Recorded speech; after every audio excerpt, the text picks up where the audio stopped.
Hello, everyone, and welcome back to Prime Chelsea Talk. Today, we've got a big panel for you guys. We've finally got Yusuf, my co-host. How are you doing today, mate? I'm not too bad, mate. Not too bad. How are you? Yeah, doing well. It's good to see you back from your holiday. You're looking nice and tanned, and you got a new trim as well. I'm liking that. Yeah, cheers, mate. Yeah, nice And trim. we've got a returning guest. We've got Matt. How you doing today, mate? Big up, big up. Yeah, slow news day, but we got Tottenham tomorrow, day after for you lads. So yeah, looking forward to it. But obviously, big discussion we're gonna have now. Yeah, definitely.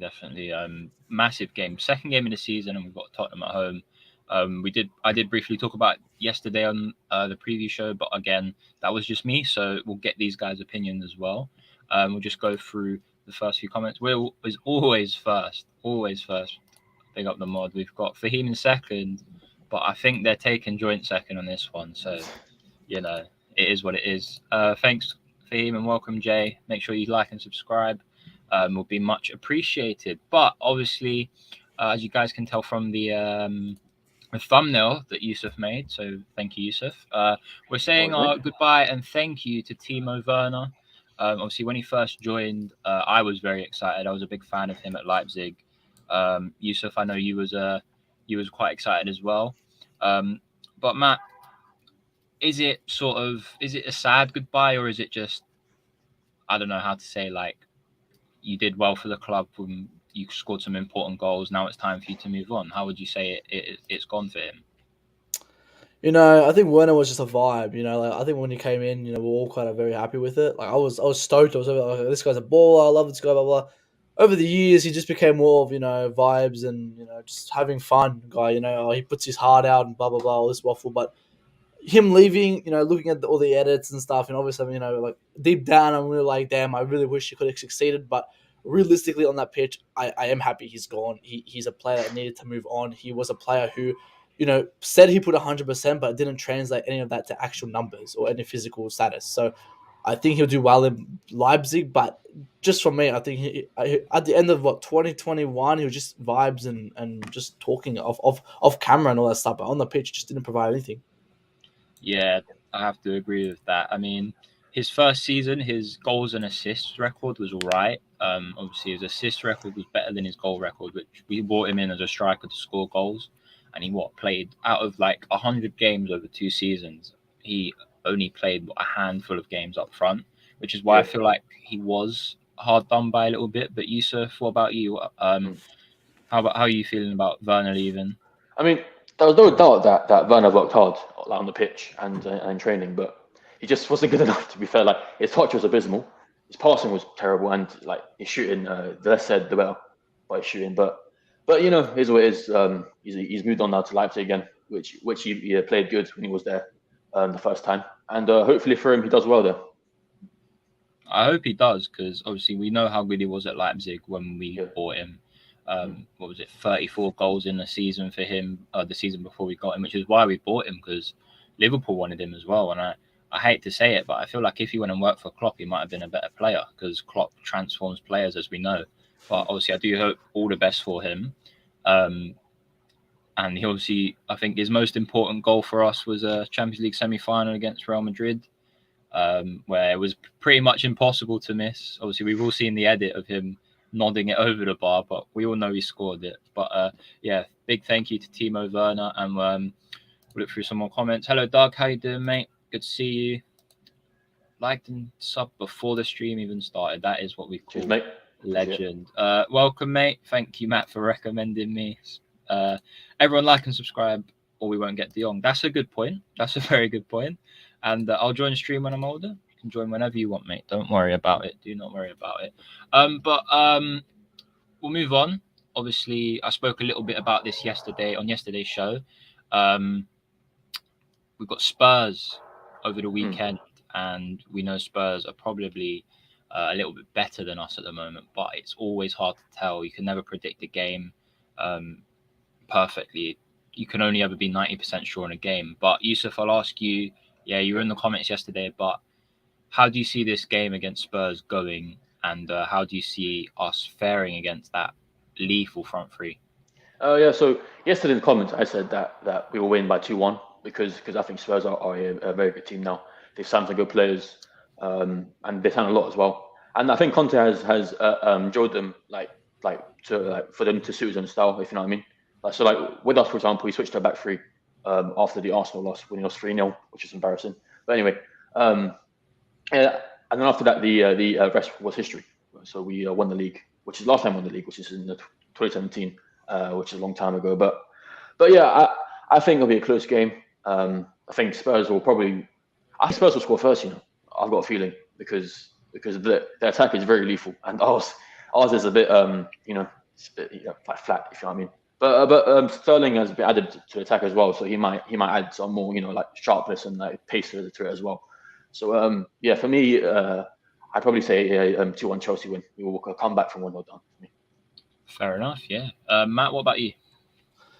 I think I said just before, I think it's a 1-0. I hope we can somehow keep a clean sheet with Edouard Mendy goals, with him being a bit shaky recently. And we see Tottenham, they play a very high pressing line. We look at Son, Kulusevski, Kardashian, and what's the other guy name? Kane. So I think them three pressing Mendy can definitely see some flaws from Mendy's kicks, but I hope he can definitely combat that by doing what he does best and try to just bomb it out and inshallah. So hopefully we can see some from that. And I think the rest of the team, I think the only thing I'm scared of is probably their front three. They Kulusevski, Kane, and Son. They're great players, but other than that, they have nothing special. Emerson Royale, Perisic, the Hojberg, Benteke, these guys aren't anything special. You even kind of compare some of them to our players, but our team is automatically better than theirs in terms of overall. We got better defense overall, better midfield overall. Our attack's the only thing holding us back.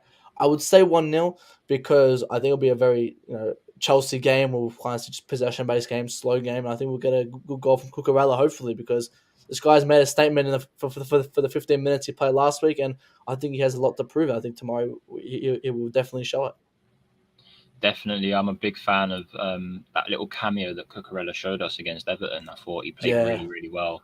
I was a big fan of him before he even joined Chelsea, but now I'm even a bigger fan of him. We've got Gary in the chat. Hope you're doing well, mate. You think we're going to win 3-0?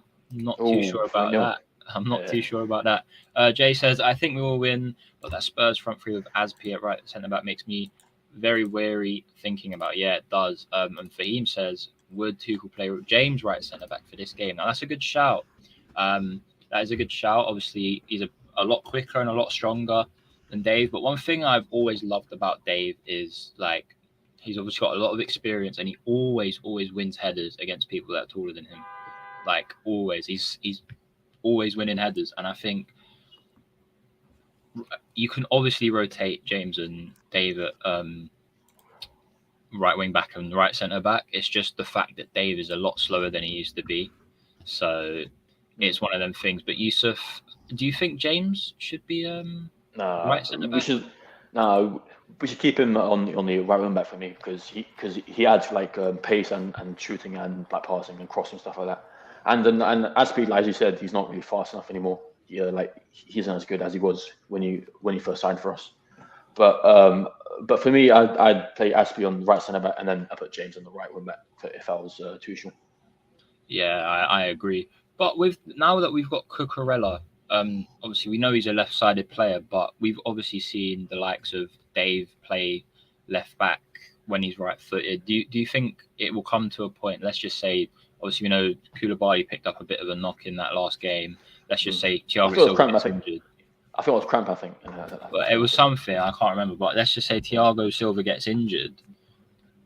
Who you might bring Chalobah in, but would it be a risk to move James into centre back and maybe Cucurella or Chilwell to that right wing back role, which obviously isn't ideal, but with the limited sort of squad depth we've got, do you think that's an option? I think we're screwed if Silva gets injured because we've got no one else that's better than him. So we need Fofana or someone else that has good ability. Because I'm not having Chalobah play, for loads of games because he's not really that experienced enough, if you know what I mean. But Chalobah is good, but I wouldn't start him every game, if you know what I mean. So I played some more experienced players like Silva, Koulibaly, and Aspi, for example. But in saying that backline is very old. Not very old, but it's old. So we probably need some more maybe pacier players there. So yeah, I'd probably go all out for Fofana this summer, and yeah, and then probably maybe add one more centre back somehow, but I don't know who. Yeah, fair enough. Matt, obviously we know Fofana's been linked for quite a while, and I think we're what between 5 and 10 million off of what Leicester won. Yeah. Do you think it's worth paying 80 million? Because I'm not sure. I mean, I've always said the guy's a good player.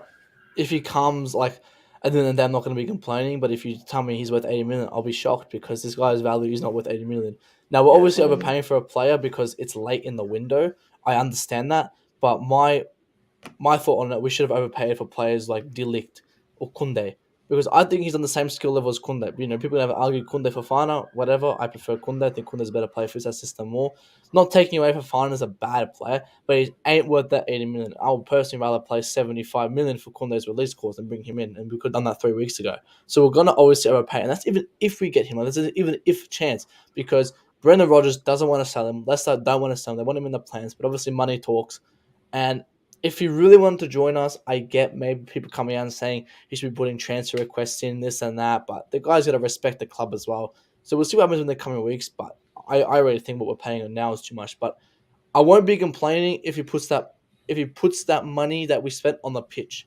If he transformed the 80 million into quality defensive skills and what we signed him for, no one's going to be complaining about the 80 million in 3-4 weeks. Like, no one's even complaining about Cucurella's 60 million anymore, like everyone was last week because they saw him play game week 1. They scrapped the 60 million out of their head. So the same could happen with Fofana as well. Yeah, that's the thing. Obviously, Fofana was injured for quite a while last season, wasn't he? And before that, I thought he was Leicester's best defender in a sense. Like, Yeah, obviously, for sure. they've got a lot of young talent in that back line. They've got Luke Thomas as well. He's pretty good. Fofana, James Justin as well. They've got these good young talents coming through, and it's just I think it's a matter of time before. Obviously, we're already in for Fofana. I think it's just a matter of time before another team's in for Justin or Thomas, and obviously give them a few more seasons to develop. But from a Chelsea point of view, we need Fofana and we need him now. That's the thing. Like, Yeah. it's just what's necessary. Like, we're struggling at the back in terms of depth. Obviously, we've got a decent back line with Dave, Koulibaly and Silva, but we definitely need more depth in and we need more youth in that back line. And if there's anything we got to take away is that obviously we found that out under Lampard. He put trust in the youth and it worked.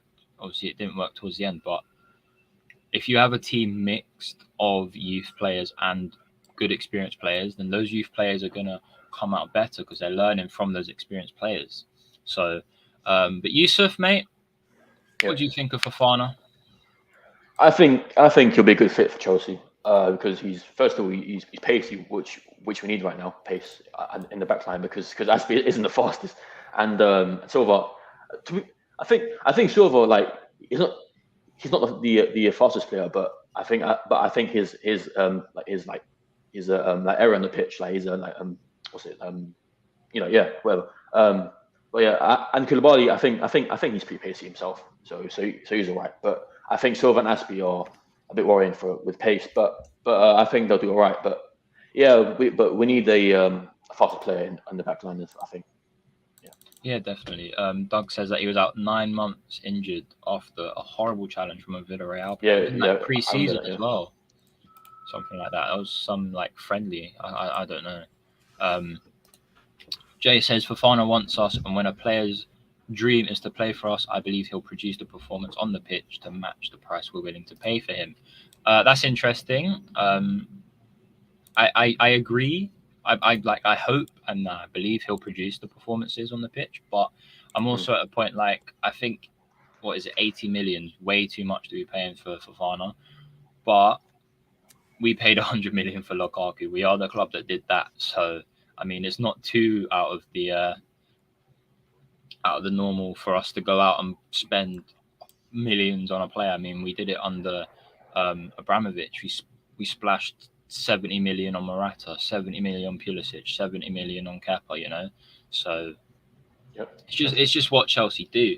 Um, but the price tag, I don't know. That's the only thing I'm unsure about. The player, I'm happy. I'm happy with getting Fofana in, but the price tag, I'm not sure about. I mentioned yesterday how obviously rival fans will like mock us for spending that much money on a player, but at the end of the day, it's not my money. It's not the fans' money. It's the club's money. They're going to do what they want with it. Like Mm. I'm happy with the player that we're bringing in. Um, And yeah, Matt, I've got another question for you. Obviously, we beat Everton 1-0. Obviously, I believe it could have been more. We were the much better team in that game. Looking at the three new signings that played, obviously, we've got Sterling, Koulibaly, and Cucurella. We've already mentioned Cucurella a little bit. But how do you think, based on that performance, they can sort of lead us um, or take us higher this season?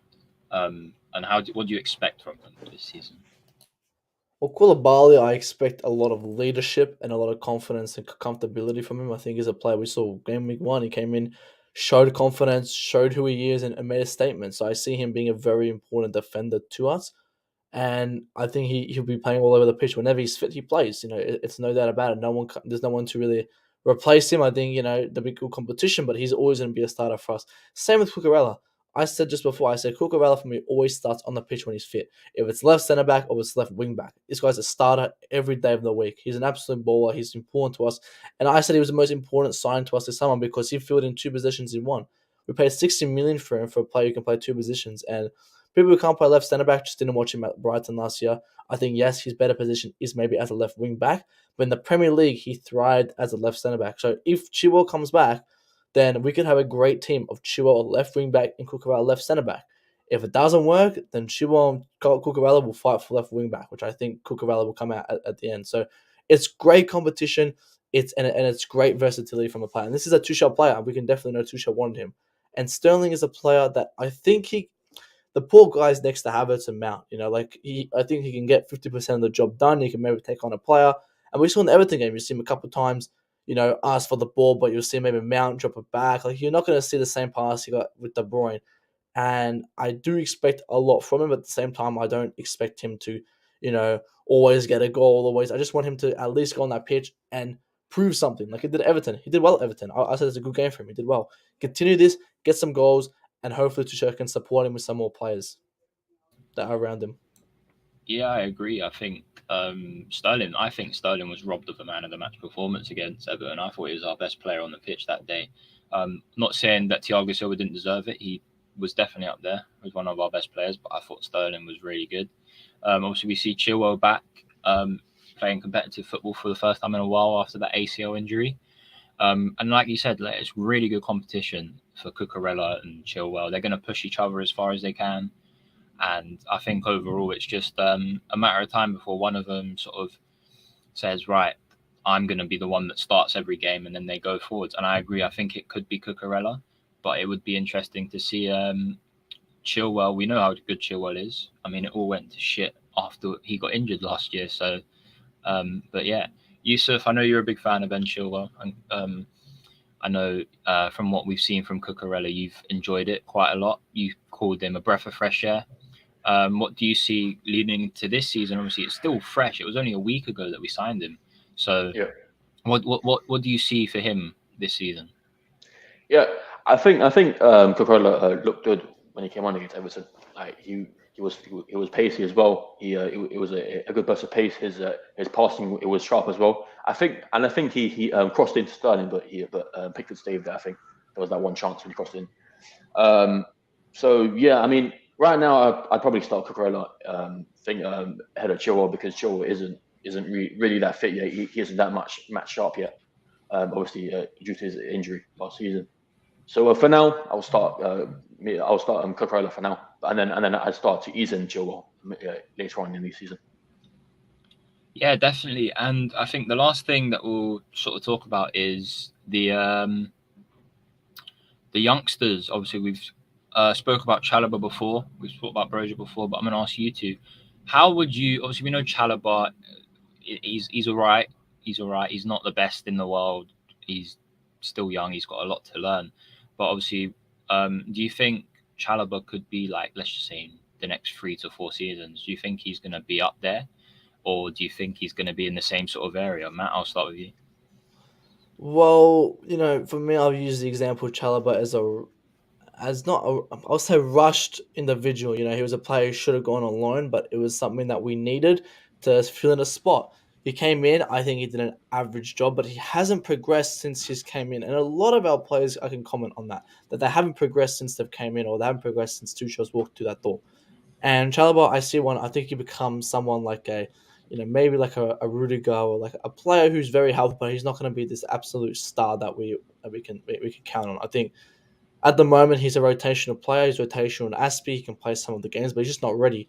And I don't know how long it's going to take him. He's 24 right now. He's not getting any younger. He's getting quite old, actually. So I expect him to come out and start playing some good football. But he's just a lot. He has just some basic mistakes, and I think it's not the hardest thing to fix. Like, we see him on the pitch, he does well. It's just, as I said, basic mistakes. You'll see him put his hand up too many times, or you'll see him just push a player with his hands. It's just basic minimal mistakes that can be fixed. I think we have a very high percentage rate with him on the pitch, a win rate percentage with him on the pitch. So I definitely see him progressing, and I hope he can progress, because I think he can do something in the future. But let's wait and see, because we've waited a season and a half. I don't think he had the worst season, but I think now progressing, he can do a bit better. We can see how he's with Koulibaly. If Koulibaly and Silva can both push him together, but both push him, and maybe Tuchel can put him in that CDM role and see how he does there. Because I remember he played there back in his old days, and he played there for a bit against Liverpool. But other than that, he hasn't really played, and I wouldn't mind, experimenting him, because best to experiment him when he's young rather than when he's 30 years old and it's too late. Yeah, definitely. I think we did that a bit. Obviously, Reece James at Wigan, he was their captain. I don't know why he was their captain, but he was 19 at the time, and he played in the centre of midfield for a while. So it's just a thing. Obviously, Yusuf, I'll bring you in here. Jay says that Broja 200% starts over Havertz. I know your relationship with Kai Havertz, but I have to disagree with that. I think Havertz still needs that a little bit, maybe that half season, just to progress a bit more. And then I also agree that Broja should be brought into the team, but I think slowly implementing him into the team is the way to do it. How do you react to that? For now, I'd probably rotate between Havertz and Burrow, because Burrow can't really lead the line for the whole season. So he needs support, unless we bring in a striker. But I have no idea who yet, because we just sold one. Yeah, we just sold one, but we're not really linked to any strikers. I don't think, because I haven't really heard anything about it. But I think Havertz has one more chance this season. If he doesn't do anything, then it's just not meant to be for Havertz for Chelsea. But yeah, for me, I'd give him one last season. If he doesn't perform, that's it for me. Fair enough. Now, it's interesting. We've got Jack in the chat from Anfield Road. How you doing, Jack? Hope you're doing well. And he says, how is Gallagher going to be used this year? He starts for use this year, ? Also, what's your views on Kante this year? Heard some people say he's been playing below par. I agree with the Kante thing. I don't think he's been as good as he has been in recent years. But again, every player has that sort of rough patch in their form. So with Gallagher, I think it's interesting. He came on for 30 seconds against Everton, so we can't really say anything about that. But I don't know. Yusuf, what were you thinking about Gallagher? I don't know. I think we need Gallagher because both Kovacic and Kante are both injury prone. So I'd keep Gallagher for the squad depth as well. And I don't know about, and I'm not really sure about Billy Gilmore. What's going on with him? I think he might go on loan somewhere again. I don't know, probably some lower league club, maybe in the Premier League or the Championship. But we'll see anyway. We'll see what happens. I was on the hype for Billy Gilmore after his performance against both Everton and Liverpool a few seasons back, but after watching him at Norwich, and obviously, that Norwich team ain't great, but I'm not sure I'm really on the train anymore. Obviously, I'll still back him, I'll still support him, but it's just one of them things, Matt, we were just talking about Gallagher. How do you think he can fit into the squad? Yeah, I mean, Gallagher is a difficult one, because I think he can't go back on loan. He's too old, and he did prove himself to come back and play at the squad. Now, looking at him, he's a player who has to play in a 4-3-3. I think is more of a 10 or an 8.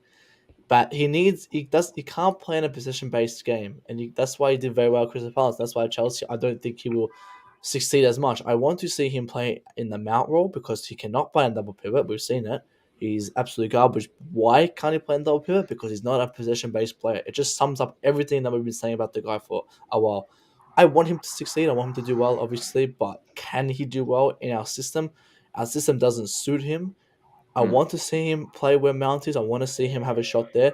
If that doesn't work, then I don't know what to do with him. I will keep it consistent with other players like Loftus Cheek and Ziyech. If you don't fit the system, if you don't fit the formation, you don't fit the jersey, and it's time to walk out of the club because there's no point playing in a club where you don't fit the formation and you're forcing yourself to play in a position that you're not meant to play. Hudson-Odoi and Werner are players who are forcing themselves out because they want to progress as a footballer themselves. They know they're not good enough for the club. They know they're not good enough for the formation. We've got to start thinking about this to our Brexit players, to our players like Gallagher, to our youth. We've got to start waking up and keeping the same consistency to these other players. So let's see what we can do with Gallagher this summer. The preseason, he didn't show any progressiveness, anything like he did at Crystal Palace. But I'm willing to give him time. I'm willing to see how he does this season. And maybe in January we can dictate something else. But at the moment, I don't even know what position he's going to play at because I don't think he can play double pivot. I think it reminds me of a more active Loftus Cheek, to be honest. I think Loftus Cheek's a player who can definitely not play in our formation. There's nowhere he can fit. But I think at least Gallagher, maybe we can see him in the Mount position. I think he's a bit more goal threatening than Loftus Cheek. So maybe I want to see how he plays in that front three. Yeah, I mean, I definitely see him as more of a 10 as well. Maybe putting him on the wing where Mount has played before. I'm not sure about that. But again, you don't know till you try. It's just one of them things. But Yusuf, just before we end, I want you to give your sort of dark horse prediction for the season to do with Chelsea. Like, for example, Havertz to get 20 goals or Mendy to keep a certain amount of clean sheets. What are you going for? I'd probably go for maybe Sterling getting the most goals because I don't know who's going to score the goals for us this season because no one's firing at the moment and I think under Tuchel's first season I think Jorginho was the top scorer which just sums up our finishing situation. So yeah, definitely. Yeah. Matt, what about you? What's your sort of prediction, dark horse prediction for this year? If Kepa stays, Kepa's going to replace Mendy. That's my prediction. I'm still standing by. If Kepa comes in, if he stays, he gets given a chance. Mendy, enjoy the bench. Fair enough. I'm going to go with Broja to start more than 50% of all games in all competitions, including Cup, Champions League. So, yeah. But, yeah, thank you, everyone, for watching. It's been great to have so many people in the comments. And thank you, Matt. You've just had a long stream, 2-hour stream. So I appreciate you coming on. No if you'd just like to give your channel a quick shout out, that would be great. Obviously, as Zeroy, it's just under right here. You can just have on YouTube and Twitter. I'm there, and you can catch me around on other Chelsea channels as well. Be there sometimes too. So I appreciate everyone joining the stream today. It was a good chat. And we've got Tottenham tomorrow. Tomorrow. No, 2 days. Sorry, 2 days from now. I forgot. Yeah, it's a Sunday game. Sunday. Yeah, so let's batter them. Let's get a good result, and then we move on because Tottenham win would be a good statement because rivals are thinking Tottenham's going to win. So when Chelsea are underdogs, Chelsea will thrive, and I'm telling you right now, we will thrive against Tottenham, and I hope we can get a good result because it's going to be a great statement for us. Yeah, fair enough. Yusuf, thank you finally for coming and co-hosting the show. Yeah. No worries, mate. No worries. We'll get to see you a lot more, and we're going to leave you with one last thing. Shit. There we go. We'll end it there. Thank you everyone for watching, and we'll see you guys